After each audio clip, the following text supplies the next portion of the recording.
This is the Rare Report. This is an opportunity to talk with Dr. Parker Mickle, who is a renowned pediatric neuroscientist. But in addition to that, he is an individual that has a love for running, and he's had that love for running all his life. Yes. So welcome to the Rare Report, Parker. It's an honor to be here. Thank you for having me. Well, can you begin sharing? You came out of South Carolina. You grew up in South Carolina. I did. Spent most of my life there and got out as quick as I could. And you had a couple of brothers, I remember you saying? Yes, I had two older brothers, and they were very important in training me to be a boy and a young man. And did you live in the city or on the farm? We lived in a ghetto, and it was an old home, and Rock Hill was a mill town. They had several mills there, and that's how we made a living. And that's one reason I quit school for a while, was to work in one of the mills to help my mother feed us and to pay bills. So, and during that time, I fell in love with running because my brothers helped me chase me, and I always outran them. Were they older brothers? Yes, they were, and it made them very angry to not be able to outrun me. But I had to do it to save my life. So I fell in love with running at that point because I was good at it and fast. So I quit school for a year and worked on the Catawba River. And when I went back to school, I entered college and went to Wofford College, which is a small school in Spartanburg, South Carolina. And I had never studied subject matter or languages or anything, but when I went to Wofford, my advisor interviewed me and said, "Here's the Harbrace Handbook of the English Language. You have 2 weeks to learn it or get off this campus." And so I learned it. I made 1B in 4 years at Wofford. And then I got accepted to Vanderbilt Medical School. And then I got accepted into the Harvard program for neurosurgery training. And I finished there after I got in the military. I got drafted during Vietnam, served my time, 2 years, 2 of the best years of my life, by the way. I'm a very patriotic person, and I love my country. And so I became, and I love children. And so I fell in love with Donald Matson, who was my hero, pediatric neurosurgeon that wrote the first textbook in pediatric neurosurgery at Harvard. And he trained me. And then in the military, I had to do adult neurosurgery because children don't get drafted. So anyway, I learned quickly how to do all the procedures in adult neurosurgery. And when I finished my commitment to the military, there were no jobs for pediatric neurosurgeons. So I went to Omaha, Nebraska, Creighton University, great university, and did adult neurosurgery for 1 year. And then I came to Florida, and I've been here for 35 years. So that, in essence, my love affair with running started with an individual who challenged me to train for the New York City Marathon when I was 47 years old. And because of her need for a partner, I said, sure, I'll be glad to train with you. And I joined the running club here in Gainesville. And I joined the New York City Runners Club in New York. And my partner, who I was training with, got pregnant. She and her husband had a baby, and she had to quit training for the marathon. So she said, I promise you I'll run the New York City Marathon with you next year. And so I went to New York and ran the New York City Marathon with my wife, and I fell in love not only with running at that marathon, but I fell in love with the marathon. And I fell in love with New York. And one of my goals in life was to run the Boston Marathon, because I had trained in Boston and I had seen them running, and it looked like fun. So I said, well, I'm going to start training here in Gainesville so I can qualify for the Boston Marathon. And I did it. And I fell in love with the Boston Marathon. I loved New York, and I loved the boroughs, and I loved everything about the people. But Boston is right here in my heart. So you did 3 New York marathons, and then you've done how many? 5? 5 Bostons. 5 Bostons. Yeah, that's right. And you know, I've run Boston with it snowing. I've run Boston with it being so hot you couldn't tolerate it. But I never grew tired of running Boston. And I've run Chicago. I've run West Coast. I've run. Oh, how many marathons have you ran? Total 37. 37. Yeah. And the last one was 3 years ago. And why did I quit running marathons? I got tired of the training. It took too much time.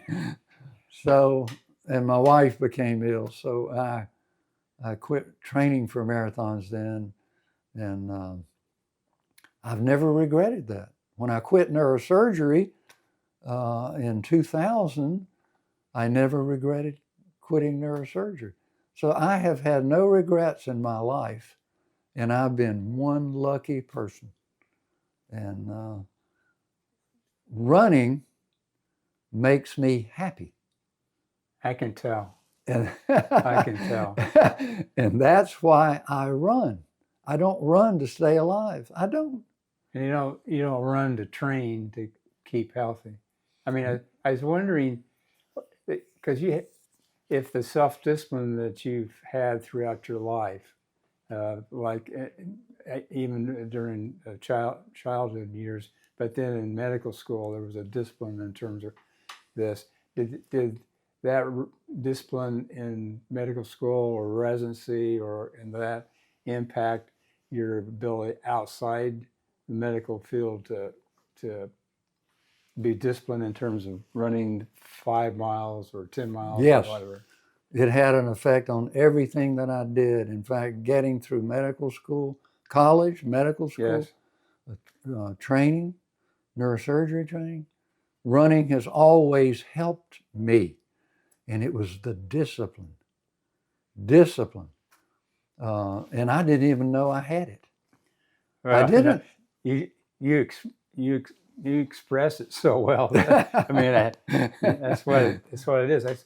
That's why I talk about when I worked with the students, because I taught 41 years. Did you? At med school. Congratulations. Yeah. But I always talked about the intangibles that the medical students had, the ones that had the self-discipline and the endurance and perseverance. I mean, those are all intangibles. They are intangibles, and they're important. You knew my boss, Al Roten, Yes. who was the chairman of neurosurgery at Shands. Now, the greatest compliment I've ever had in my life was, and Al Roten was my hero. And he said this in front of lots of medical students and lots of residents. And I'll never forget this. He banged the table and I said, can visualize that. He said, if you want something done, ask Parker Mickle to do it. And he was right. I mean, I became an interventional neuroradiologist. Why did I become an interventional neuroradiologist? To help a Because patient. we didn't have one at Shands. And Al Roten said, we need an interventional neuroradiologist. And he came to me and said, Parker, I want you to become our interventional neuroradiologist. I went to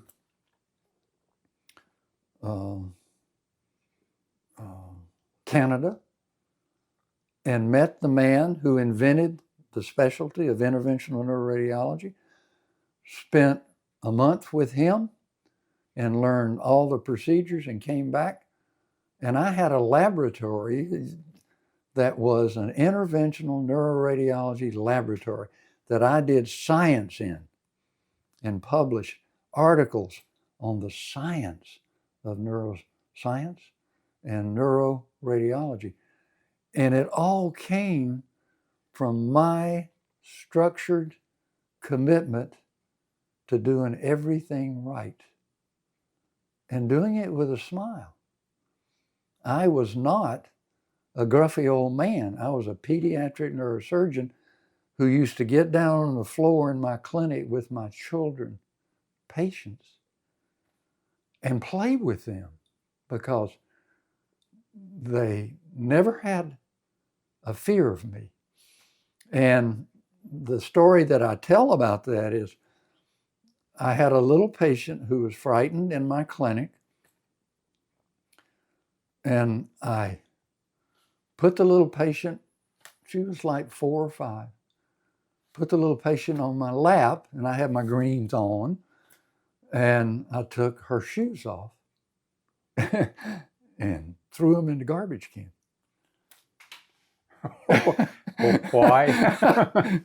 She said, he threw my shoes in the garbage can.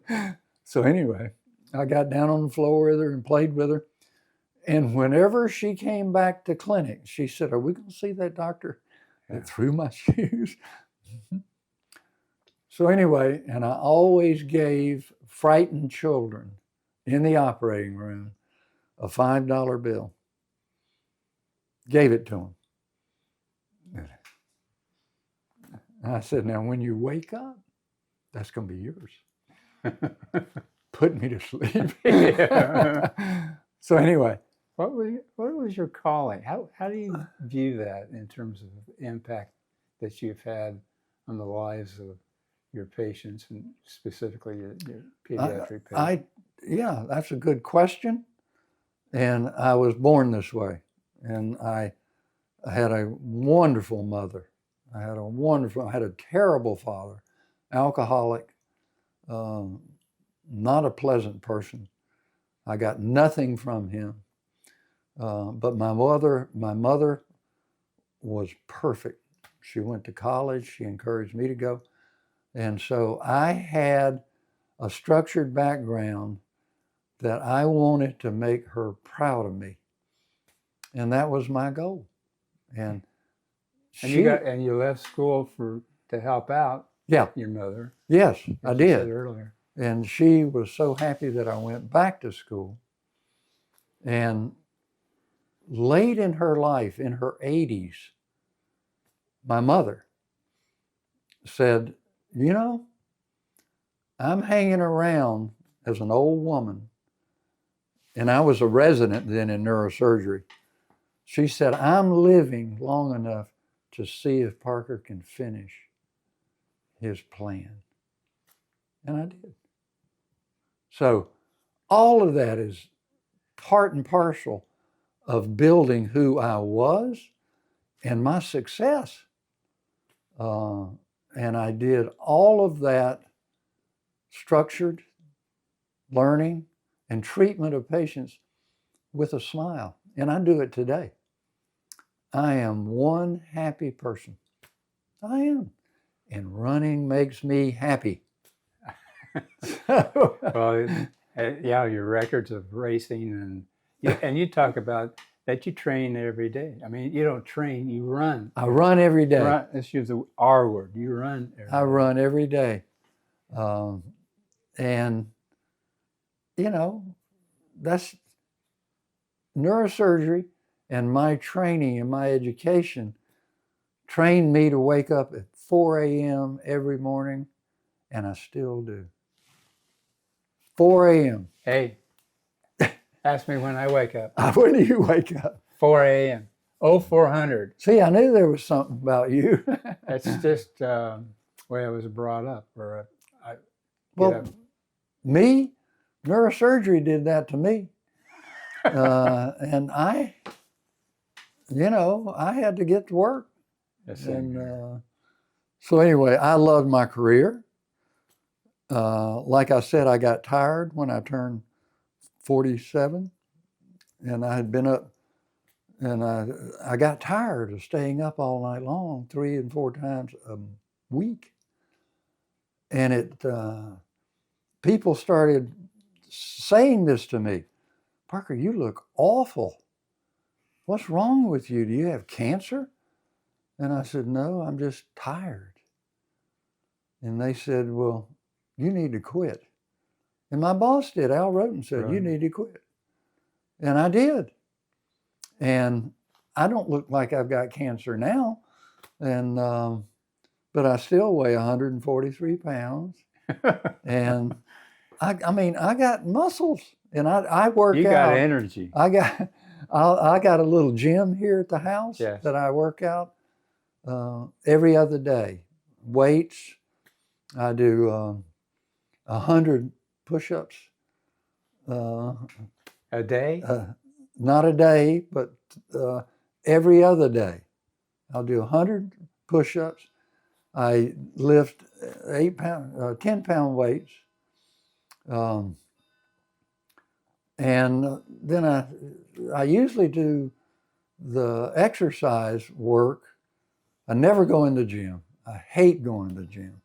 That's the only thing I really hate about exercise is going to a gym. Oh, God. You want to see one miserable person? Put me in the gym.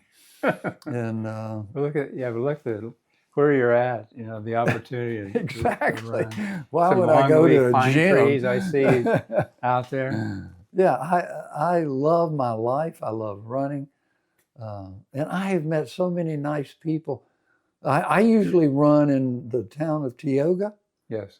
Because it's well lit. It's pretty much flat. And the nicest people in the world run over there when I run my 3 to 5 miles. And they all know me. I know their dogs' names. I love the cats that are wild. When I go to run in Tioga, I take cat food to feed the stray cats. And that's just the way I am. Do you have like a poncho or something? No, I take my shirt and I put a big glob of hard food right there. And when I get there, I just dump it on the cats know me. $5 bills. No $5 bills to the cats. For the cats.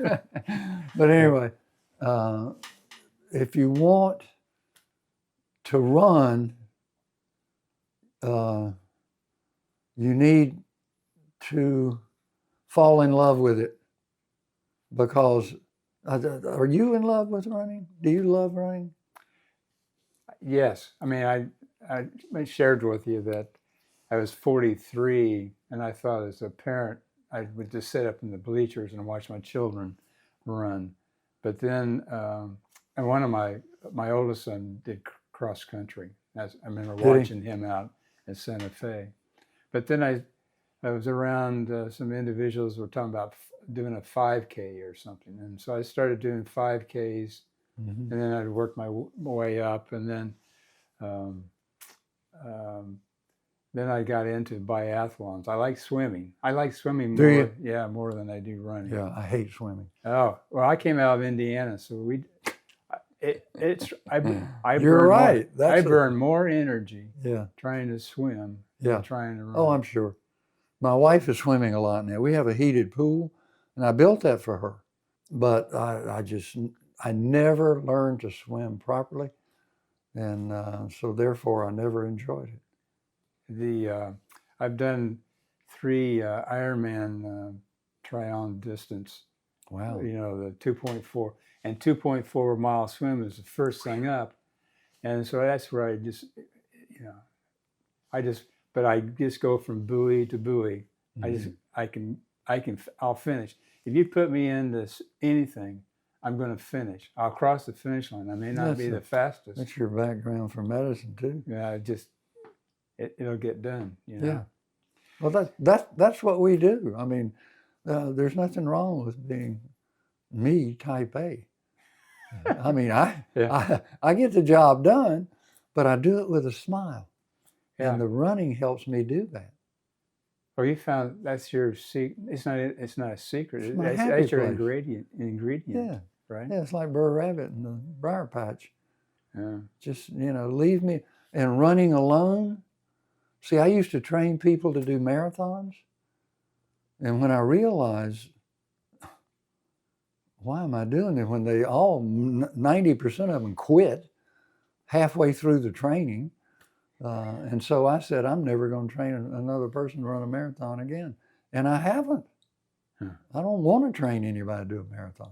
There's a joy you have each time you put your shoes on and go out and run. Oh, yeah. Or even without running. I mean, you express and show the happiness that you have right now. You know, the joy that I get from fast walking is the same joy I get from running. I do. And I still count 92 times a minute because it's efficient. Tell them about the 92 beats. Yeah. And I would advise people, if they're watching a race of good runners, say on TV, and they're running 4-minute miles, count the steps in those runners, and I guarantee you the vast majority are 92 steps a minute. Now, the understanding of that, there's a motor inside of your spinal cord, and we all really are born to run. And that little motor clicks at 92 times a minute. It's there. And if you fall off that pace, you become inefficient. If you stay on that pace, this is why the great runners, 92 steps a minute, because they're comfortable and they're not struggling.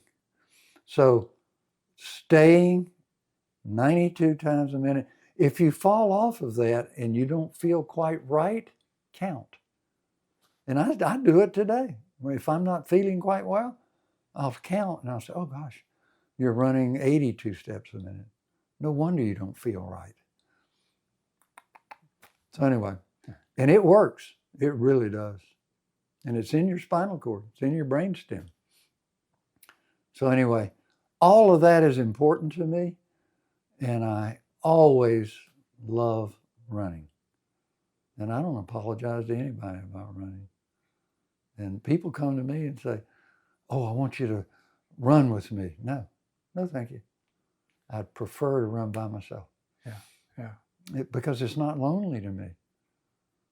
Do you listen to music or anything? No. I listen for natural sounds.